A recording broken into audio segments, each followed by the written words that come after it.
Hey out there, this is November 4th, Friday, 2016, and it's just about quarter till 11 in the morning here in Northern California.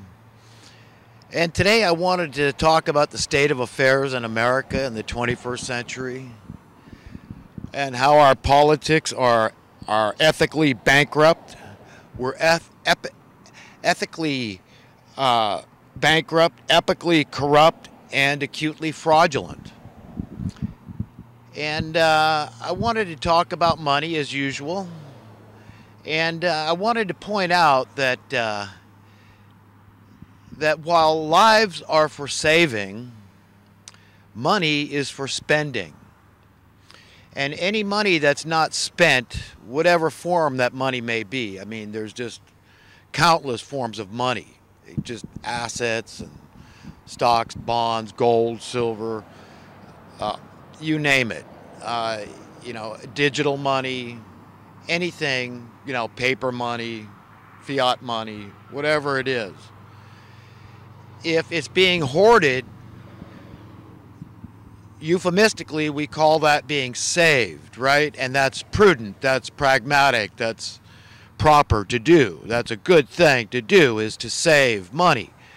But if you use the derogatory term, we're talking about hoarding. And any money that's not spent is not in circulation. Therefore, it's dead money. And I think that there is almost a near universal misunderstanding of this idea that money is dead if it's not in circulation. And so many people will criticize an economist like John Maynard Keynes, Keynesian. Oh, he's a Keynesian because he believes in money printing and all this. But the point is that Keynes had his philosophy, and I, in some ways, share that philosophy in terms of circulation of currency.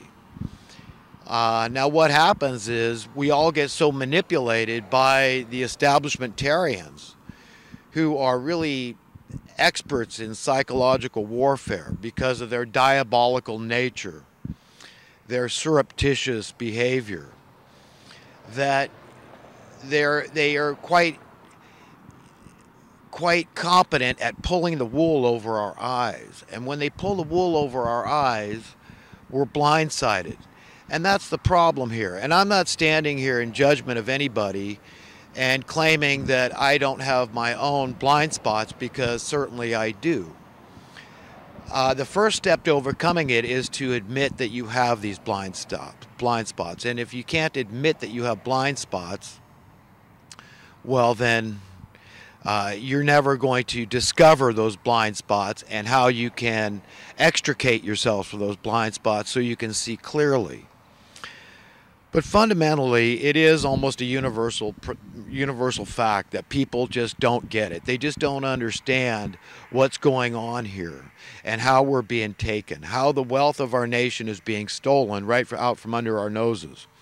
People don't see that genocide is being committed right under our noses through economic oppression, financial oppression, monetary oppression. And if people don't understand that, then they can't ever confront it. And if you can't confront it, you can't contend with it. And if you don't contend with it, you're never going to fix it, okay?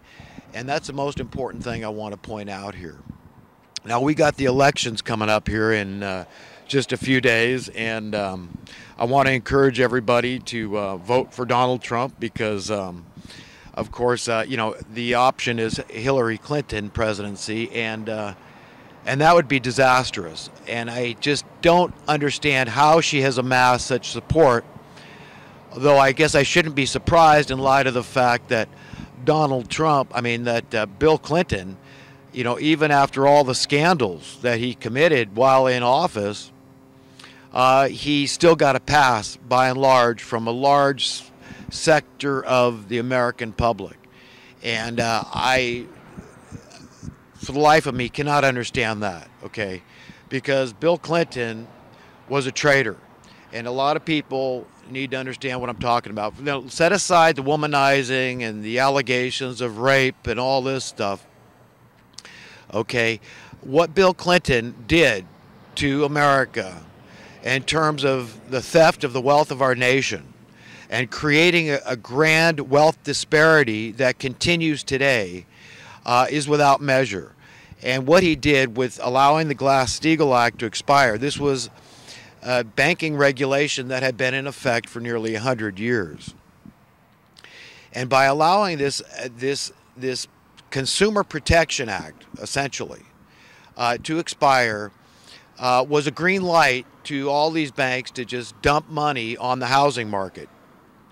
And why the housing market? Well, it's an essential human need, so it's a good, safe investment, because people need housing to survive. And, one way or another, they're going to get what's coming to them. Now, true, before the expiration of the Glass-Steagall Act, they were a lot more cautious, conservative about lending money, because they thought, well, you know what, if we overextend ourselves and lend money foolishly, well, then we might end up chalking those up as losses, unless we want to go break arms, metaphorically speaking, take people to court and get deficiency judgments when when people are forced into foreclosure and not enough money is received in compensation for the sale of the foreclosed property. Then they come after you with what's called a deficiency judgment. So this is how they break your arm, they destroy your credit, and they can garnish wages and this sort of thing for insufficient payment of the debt. So it's very tough for them. But once the Glass-Steagall Act expired, then what they did was they socialized the debt and they privatized the profits. So you understand that this was, all systems go to all these ruthless banking types that just said, you know what, We've been promised by our bosses that no matter how much money we lend out, we're going to get recompensed for that.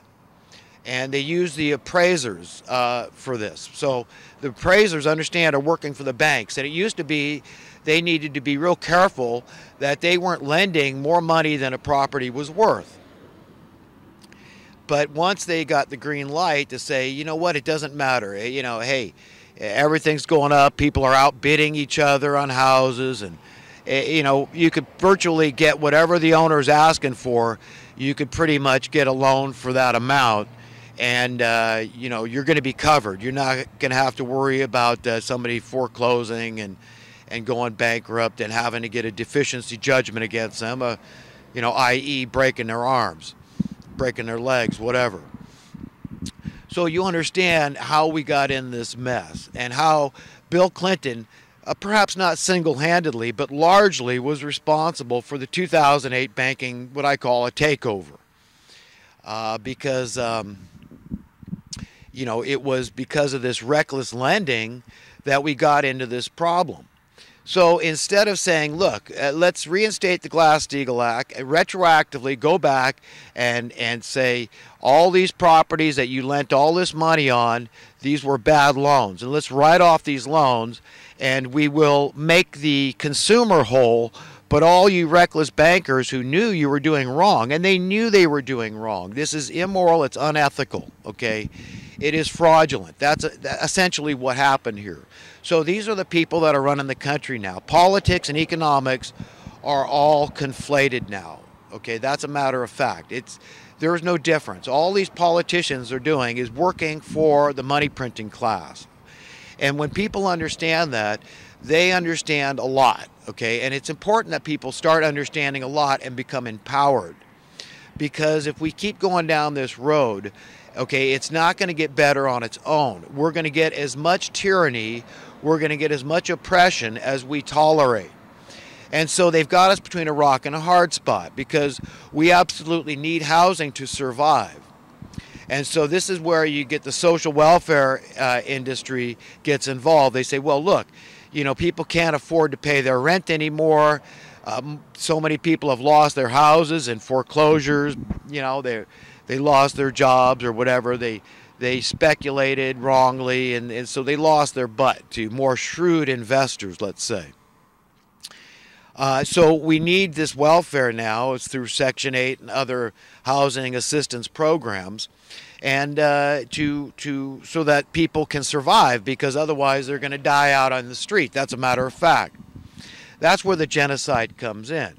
You understand, this is all a plan. So we've got to understand that at the end of the day, the people that are really at the very top of this pyramid of power, it's the one on the back of your $1 bill I'm talking about. And all this Illuminati class, this New World Order, cabal, all these kind of people are murderous. Okay, you've got to understand that. That's what this whole push about climate change is, okay? There has never been a time in history when the climate has been stable. That's a matter of fact. That's a scientific fact. That the only constant in terms of the climate is change. Okay, that's a matter of fact.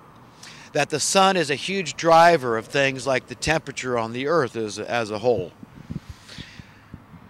And this whole idea that you or me, you know, burning fossil fuels, driving our cars, heating and cooling your homes, that we're causing the problem, that this is the whole pretext, this is the context by which they're shoving this down our throats and telling us it's your fault. And the earth is overpopulated and we've got to curb the population. So you see how all this stuff fits together and how, you know, we're in grave danger of these people because they can do whatever they want and under the guise of being the good guys, and suggest that you know, we really have to cull the population. We've got to diminish the population, and the most effective way that they can do that is by economic means. Okay, and these economic means are to lower our standard of living, so that you can drive your vehicle less. They're trying to make it so people can't drive at all. Talk to a mechanic today. They're very frustrated with all these newer vehicles coming out.